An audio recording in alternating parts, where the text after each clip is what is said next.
smo ekipa 4 dijakov iz Šolskega centra za pošto, ekonomijo in telekomunikacijo in smo skupina Žabice. Moje ime je Diana Blaževič in k referatu sem prispevala glede teme denarna politika. Živijo, jaz sem Mark, hodim na Šolski center za pošto, ekonomijo in telekomunikacije, sem v 4. letniku in spadam pod ekipo Žabice, danes vam bom pa predstavil ekonomsko analizo. Živijo, sem Andreja Mičič, prihajam iz Ljubljane, obiskujem srednjo šolo ŠC5, smer ekonomski tehnik. Med prostim časom se rada ukvarjam z risanjem in rada se družim z prijatelji. Današnja tema, ki jo vam bom predstavila, so nestandardni ukrepi. Dobar dan, moje ime je Branislav Stolžič, sem dijak 4. letnika na Šolskem centru za pošto, ekonomijo in telekomunikacije. Spadam v ekipo Žabice in danes vam bom povedal nekaj o navzkrižnem preverjanju. Zdaj pa v uvod. Trenutno je eden izmed zelo težkih časov za Evropo zaradi koronavirusa. Evropska komisija je objavila zimsko gospodarsko napoved 2021, ki kljub vztrajanju koronavirusa in ob ukrepih podaja razloge za zmerni optimizem. Uvedbe programov cepljenja po vseh EU spodbujajo napovedi, da je gospodarska rast pripravljena na okrevanje po sproščanju ukrepov. Glede na napoved naj bi gospodarstvo v območju evra tako leta 2021 kot tudi leta 2022 zaraslo za 3,8%.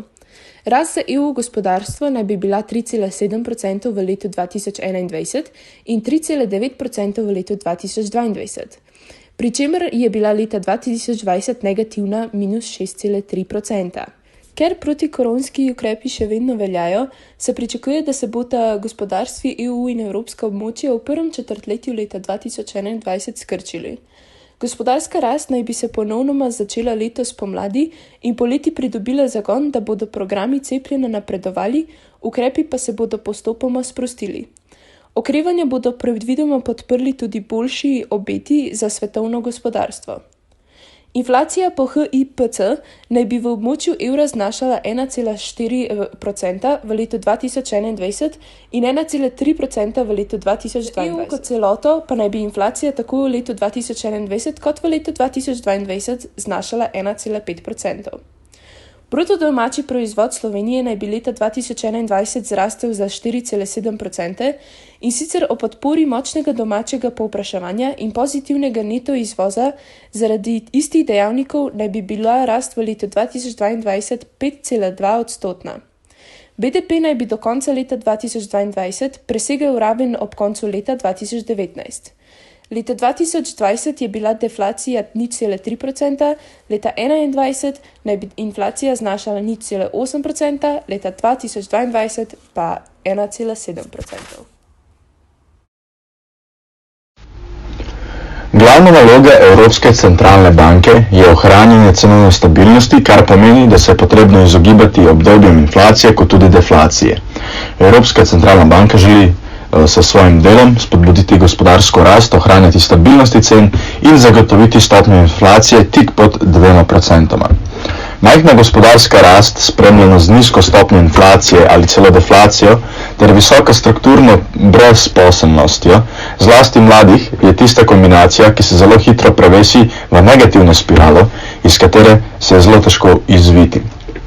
Čeprav je svetovni bruto domači proizvod v letu 2020 upadel ter oslabel zaradi koronavirusa in ostalih dejavnikov, med njimi so tudi slabša rast v predelovalnih dejavnostih, politična negotovost in upadanje rasti naložb, po upadu BDP-ja v evroobmočju naj bi v naslednjih letih sledilo okrevanje, pri čemer bo gospodarska aktivnost šele v letu 2023 dosegla raven pred epidemijo.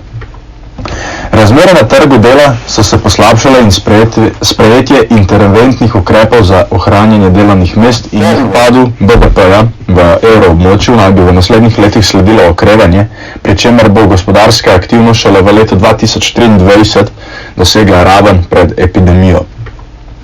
Razmere na trgu dela so se poslabšale in sprejetje interventnih ukrepov za ohranjanje delovnih mest in njihovo podaljšanje je malo oblažilo poslabšanje razmer na trgu dela. Stanovanjske razmere na številne načine vplivajo na kakovost življenja ljudi, zagotavlja zatočišče, varnost, zasebnost ter prostor za sprostitev, učenje, delo in življenje. Sredstva, namenjena naložbam v stanovanja, se zvišujejo, a so še vedno zelo nizke, okoli 1%, nekaj takega. Stopnja brezposelnosti se v evropskem območju povečuje zaradi posledic pandemije. Povprečna stopnja brezposelnosti se je pa na ravni državi z evrom povzpela na 7,4%. Eurostat sicer pri merjenju brezposelnosti uporablja metodologijo mednarodne organizacije za delo, ki za brezposelno upošteva vse tiste, ki aktivno iščejo delo v zadnjih 4 tednih in so pripravljeni začeti delati v prihodnjih 2 tednih. Pri tem opozarja, da so ukrepi za zajezitev epidemije COVID-19 v Uniji izrazito povečali število prošenj za pomoč brezposelnim. Pa smo pri gibanju cen. Pandemija COVID-19 je tudi drastično vplivala na gibanje cen surove nafte. Trenutno so te precej nižje, kot smo jih bili vajeni v zadnjih letih, posledice pa bodo še dolgo vplivale na naftno industrijo. Zmanjšana potreba po nafti nas je obogatila za še eno krizno izkušnjo, ki se bo v prihodnosti neizbežno ponovila. Po prelomni točki pa morda ne bo več poti nazaj. Govoriti o tem, kako bo ta sprememba vplivala na ekonomijo in na avtomobilsko industrijo, je pač prezgodaj, ampak pri strokovnjakih poceni gorivo vzbuja strah. Zgodovinski trendi namreč namigujejo, da trenutni prihranki ne bodo prinesli dolgoročne koristi, saj bo razlika treba kasneje tudi odplačati. Veliko bo odvisno tudi od organizacije držav, izvoznic nafte, katere države članice se v bitki za večji tržni delež morda ne bodo držale medsebojnih dogovorov za uravnoteženje in stabilizacijo naftnega trga. Posledice koronavirusa skupaj z dolgoročnim načrtom po zmanjšanju svetovnih potreb po nafti pa znajo ceno naftnih derivatov zaradi ekonomije obsega dvigniti tudi rekordno visoko.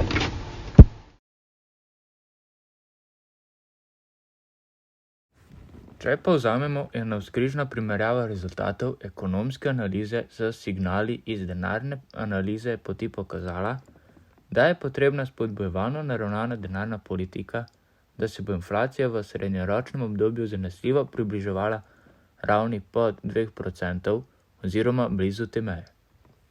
Kar zadeva javne finance, je sedaj potrebna ambiciozna in usklajena naravnanost javnofinančnih politik zaradi slabih obetov ter preprečitve nadaljnje uresničitve navzdol usmerjenih tveganj.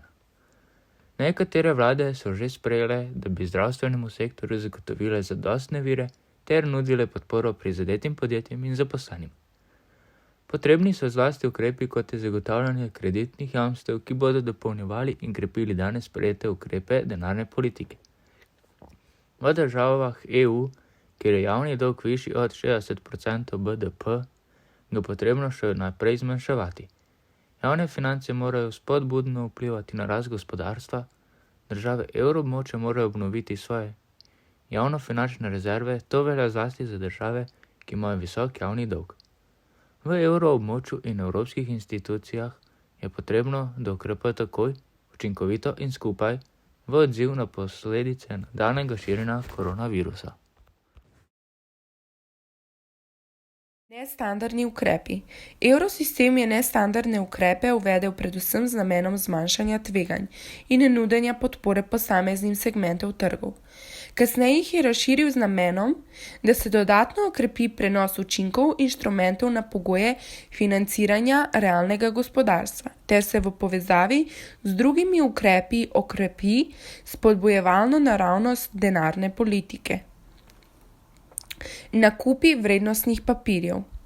Programi, ki jih je evrosistem začel izvajati za nakupe vrednostnih papirjev, so CBPP3, kar pomeni, da v okviru katerega evrosistem od oktobra 2014 dalje kupuje krite obveznice.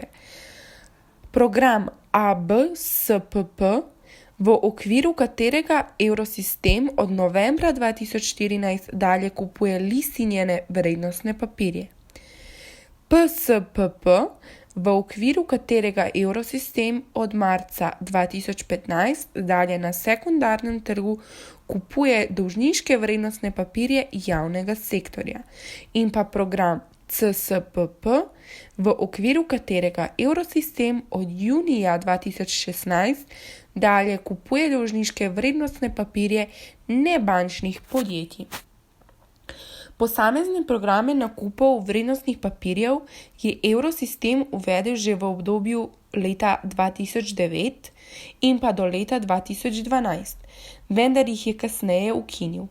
Od jeseni leta 2014 do leta 2018 je izvajal nakupe dolžniških vrednostnih papirjev prek programa nakupa vrednostnih papirjev programa APP, ki je bil v obdobju od 1. januarja do 31. oktobra 2019 omejen le na reinvestiranje glavnice zapadlih vrednostnih papirjev.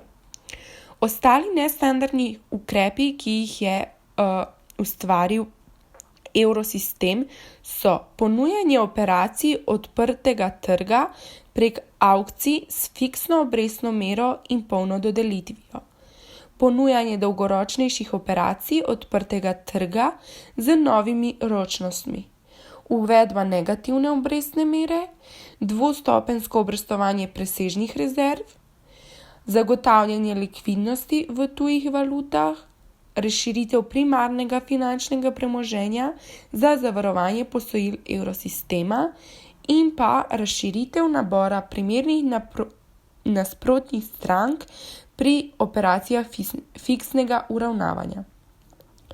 Poleg nestandardnih ukrepov je svet ECB v juliju 2013 uvedel tudi signaliziranje naravnosti denarne politike. Zdaj vam bomo pa še predstavili denarno politiko. Naloga denarne politike je ohranjanje stabilnosti cen. Glavni instrumenti denarne politike so obvezne rezerve, odprti ponudbi in operacija odprtega trga. Likvidnostni ukrepi pa držav članic ne smejo odvračati od strukturnih reform. Države članic evroobmočja naj utrdijo svoje finance, ampak na način, ki je prijazen do rasti. To pa je mogoče narediti z zmanjšanjem javnih izdatkov in znižanjem davkov. Če bodo vlade preveč popustljive, bomo imeli območje z najvišjimi davki na svetu, to pa nikakor ne pripomore k rasti. Kot se je pokazalo, je rast širokega denarja januarja 2020 znašala 5,2%, kar pomeni, da se je po nedavnih rekordnih vrednosti nekoliko umirila. Rast denarja je še naprej odraz sedanjega bančnega kreditiranja, zasebnega sektorja ter nizkih oportunitetnih stroškov imetja inštrumentov M3 v primerjavi z drugimi finančnimi inštrumenti. K rasti širokega denarja se naprej največ prispeva ožji denar agregat M1. Posojila zasebnemu sektorju so v letu 2020 rasla. Medletna rast posojila gospodinjstvom se je povečala na 3,7% v primerjavi z 3,6% v decembru 2019.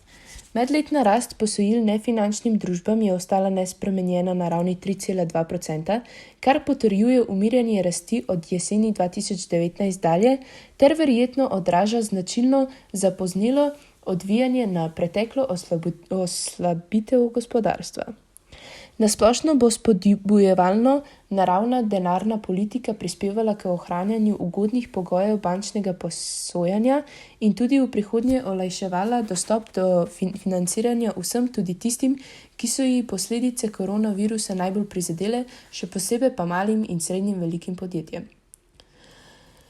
V običajnih recesijah ti ukrepi zadostujejo, težava pa je, kadar je izpad agregatnega povpraševanja trajnejši oziroma se recesija podaljšuje brez znamenj okrevanja.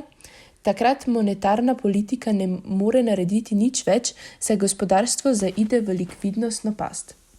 Monetarna politika je neučinkovita, saj obrestnih mer ne more znižati pod nič, hkrati pa zaradi podaljševanja recesije raven cen zadrgne proti ničli ali celo v deflacijo.